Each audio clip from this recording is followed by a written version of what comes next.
In this video, I'll show you how to use the Add Your Music sticker on Instagram. So if you've been seeing other people's posts where users are posting the Add Your sticker for music, then let me show you how to get it and how to use it. So before you begin, you want to first go to your App Store or your Google Play Store, search for Instagram and make sure that's been updated to the latest version. Once that's updated, go ahead and open the app. Now tap on the plus sign to post a story. Go ahead and upload a picture or a video or take a photo. Next, use a sticker icon here.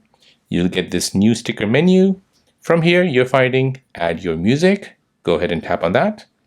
Now you want to go ahead and add a music from this list.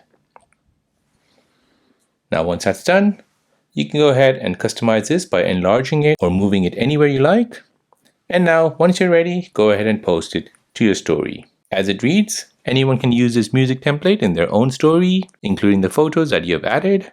This template can be used after your story has been expired, unless you delete the template. If you want to delete your template, you can do this from your archive or a story using a template, and people can see that you created this template. You can hide the started by credit from the ... menu when you tap on a song that you added. Now you want to go ahead and tap on share, and this will be shared to your story. So there you go. That is how to use the Add Your Music sticker on Instagram. Now, if you're new on the channel and you want to find out more about your iPhone, your Android phone, or any other social media apps, then don't forget to subscribe to this channel. Hit the like button if you find this video useful. Thank you for watching and see you in the next one.